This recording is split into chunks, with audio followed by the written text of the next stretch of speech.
এবছরের একেবারে প্রথম দিন অন্তর্বর্তীকালীন সরকারের যে উপদেষ্টা পরিষদ আছে তাদের একটা বৈঠকে একটা সিদ্ধান্ত পাশ হয়েছিল, যে সিদ্ধান্তের প্রভাব আমাদের দেশে নিম্নবিত্ত মধ্যবিত্ত শ্রেণীর মানুষকে আগামীতে বহন করতে হবে এবং সেটা হবে খুবই একটা নেতিবাচক প্রভাব।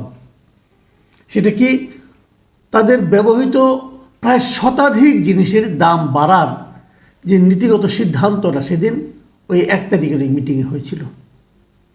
এনবিআরের পক্ষ থেকে কিছু পণ্যের উপর ভ্যাট এবং সম্পূরক শুল্ক বৃদ্ধির একটা প্রস্তাব এসেছিল, সেই প্রস্তাবটা সেদিন পাশ হয়। সেই জিনিসটাই 10 তারিখে এসে সরকার একটা আইন করে, একটা অধ্যাদেশ জারি করে। যেহেতু এখন সংসদ নেই দেশে, অতএব রাষ্ট্রপতির অধ্যাদেশ জারি করা হয়, যার নাকি পরবর্তীতে পাশ করা হবে।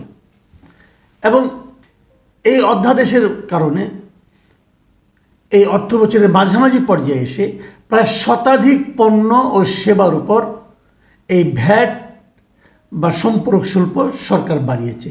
তার ফলে কি হবে? সহজ বাংলায়, আপনি যে ফোন করেন মোবাইল ফোনের, তার খরচ বাড়বে। ফোনের মাধ্যমে যে ইন্টারনেট ব্যবহার করেন, যে ইন্টারনেট দিয়ে আমাদের ইউটিউবগুলো দেখেন, তার খরচ বাড়বে। অনেকগুলো পণ্যের দাম বাড়বে, এলপি গ্যাসের দাম বাড়বে, ওষুধের দাম বাড়বে, মিষ্টি যে কিনেন দোকান থেকে মিষ্টির দাম বাড়বে, রেস্টুরেন্টে যে খান সেই খাওয়ার দাম বাড়বে, আপনার ড্রিঙ্কসের দাম বাড়বে, বিস্কুট, চশমার ফ্রেম, সিগারেট সহ সমস্ত কিছুর দাম বাড়বে। এরকম পণ্যের সংখ্যা কত? প্রায় শতাধিক, মানে 100-রও বেশি।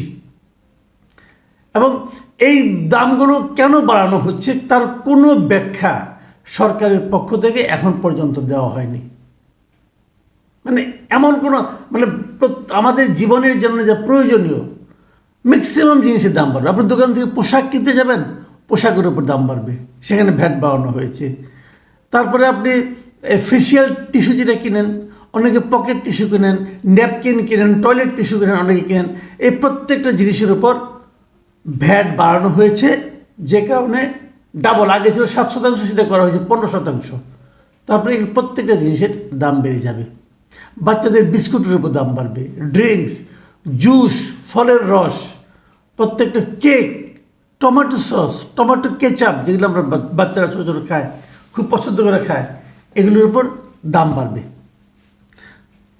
এই যে দামগুলো বাড়ছে, এই দাম বাড়ার কে বাড়তি দাম দেবে? আমি আপনি দেব। কেন সরকার এটা বাড়ালো? এর ব্যাখ্যা কি? কারণ একটা নিশ্চয় আছে, কিন্তু সেই ব্যাখ্যাটা তো জনগণের কাছে সরকারের দেওয়া উচিত ছিল। প্রত্যেকটা সরকারই কিন্তু এরকমই উচিত যে কোনো কিছু দাম বাড়তেই পারে, বাড়লে পরে কারণ একটা থাকতে পারে, সেই কারণটা জনগণের সঙ্গে শেয়ার করা উচিত। এই সরকার এতটাই জনবিচ্ছিন্ন হয়ে গেছে যে তারা শেয়ার করারও প্রয়োজন বোধ করে না। তারা মনে করে জনগণ ও আবার কে, ওকে আবার জানাতে হবে কেন? আমার ইচ্ছা আমি দাম বাড়িয়ে দিলাম। স্বৈরাচারী মনোভাব একেই বলে। আমরা ক্রমাগত দেখতে পাচ্ছি যে স্বৈরাচার বিতাড়নের পর আমরা যে সরকারটা পেলাম, সেই সরকারটা ঠিক ওই আগের মতোই স্বৈরাচারী আচরণ করছে। সরকারকে জানানোর প্রয়োজন, জনগণকে জানানোর প্রয়োজন মনে করছে না যে কেন কোন জিনিসটার দাম বাড়ছে। তাদের ব্যাখ্যা করতে হবে। একটা অন্তর্বর্তীকালীন সরকার, এটা অল্প সময়ের জন্য এসেছে, তাদের তো এটা কাজ না, এই দাম বাড়ানো কমানো তাদের কাজের মধ্যে পড়ে না। এবং এতগুলো জিনিসের দাম একবারে বাড়ানো এর আগে কখনো দেখা যায়নি। এই সরকার মহান সরকার, তারা এই কাজটা নির্দ্বিধায় করছে, জবাবদিহিতার কোনো ঊর্ধ্বে থেকে। কারো কাছে তারা কোনো জবাবদিহিতা দিচ্ছে না। কারণটা আমরা কিছু কিছু জানি আর ধারণা করতে পারি, ঠিক জানি না, ধারণা করতে পারি। সেটা হলো যে IMF-এর কাছ থেকে যে লোনটা নিয়েছিল হাসিনা সরকার, তার 4র্থ কিস্তি এখন পাওয়ার আগে তারা বলেছিল যে আপনাদের শুল্ক হার বাড়াতে হবে, ট্যাক্সের পরিমাণ বাড়াতে হবে, রাজস্ব আয় বাড়াতে হবে।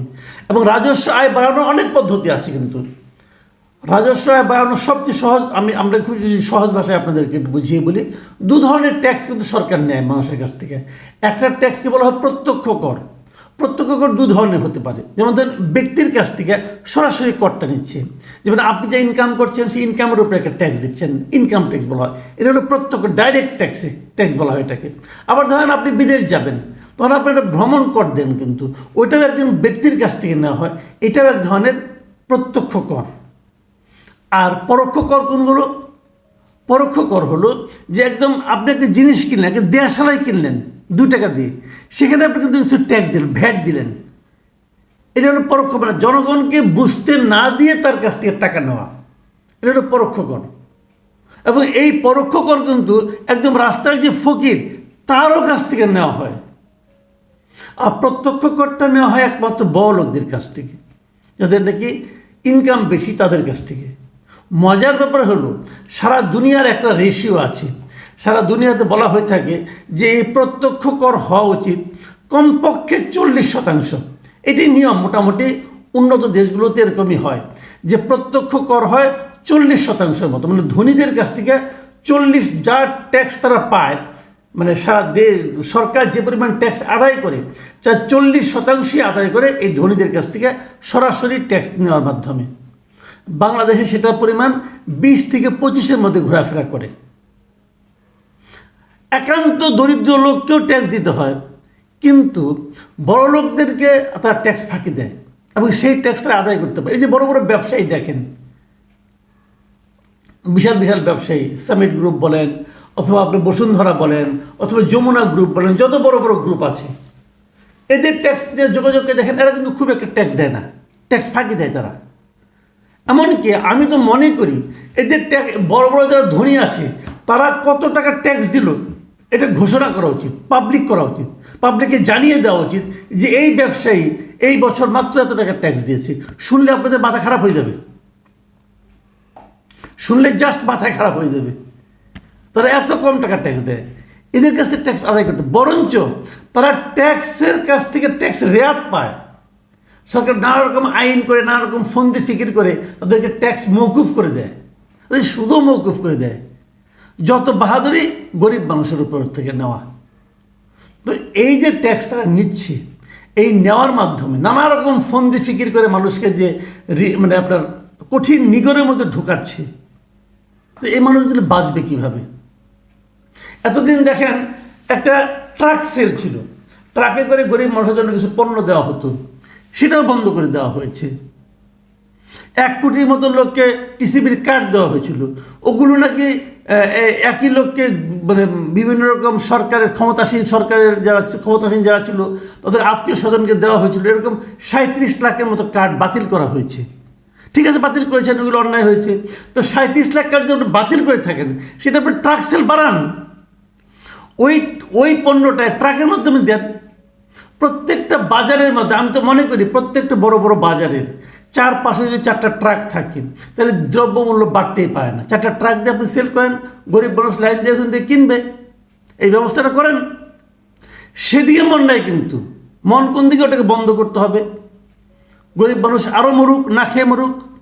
গরিব মানুষের প্রত্যেকটা জিনিসের উপর দাম বাড়াতে হবে। গ্যাসের দাম তো বাড়বে, কয়েকদিন আগে শুনলেন আপনারা, সব বাড়বে। তাহলে মানুষ বাঁচবে কীভাবে? মানুষের আয় কি বেড়েছে? নিম্ন মধ্যবিত্ত, বেসরকারি চাকরিজীবী কারোর আয় বেড়েছে? সরকারি চাকরিজীবীদের জন্য তো আপনারা একটা মহার্ঘতার ব্যবস্থাও করেছেন। এই যে বাস্তবতাটা, এই বাস্তবতা এবং সরকারের যে আচরণ, সাধারণ মানুষের প্রতি সরকারের যে আচরণ, সে আচরণটাকে আমি এই সরকারের যে ক্যারেক্টার, সেই ক্যারেক্টারকে স্বৈরাচারী ছাড়া আর কিছু বলতে পারছি না। এই সরকার আমার বিবেচনায় স্বৈরাচারী হয়ে গেছে। তারা যদি তাদের আচরণগুলির ব্যাখ্যা দিত মানুষকে, জনগণের কাছে, কেন দাম বাড়াচ্ছেন আপনারা, কেন ট্যাক্স বাড়াচ্ছেন আপনারা, এটা মানুষকে বলেন, মানুষের সঙ্গে শেয়ার করেন, তারপর আলোচনা করেন। এরা কারোর সঙ্গে শেয়ার করে না, নিজেদের যা মনে হয় তাই করে, অথচ তাদের কোনো ম্যান্ডেটই নাই, তাদের কোনো মিনিমাম ম্যান্ডেট নাই, তারা জিনিসপত্রের দাম বাড়িয়ে দিচ্ছে। প্রিয় দর্শক, আমার মনে হয় না সরকারের এই ধরনের আচরণকে দেশের সাধারণ মানুষ খুব বেশি দিন আর গ্রহণ করবে। এবং যদি এভাবে চলতে থাকে, তাহলে কেবল সরকার যে অজনপ্রিয় হবে তা না, এই বিপ্লবের প্রতি মানুষের একটা সন্দেহ, একটা অশ্রদ্ধা চলে আসতে পারে। মানে এই সরকার যেন পণ করেছে তারা বিপ্লবের যে মূল চেতনা, সেই চেতনাটাকে ধ্বংস করে দেবে, এছাড়া আর কিছু হতে পারে না। প্রিয় দর্শক, এখন এই পর্যন্তই। আল্লাহ হাফেজ।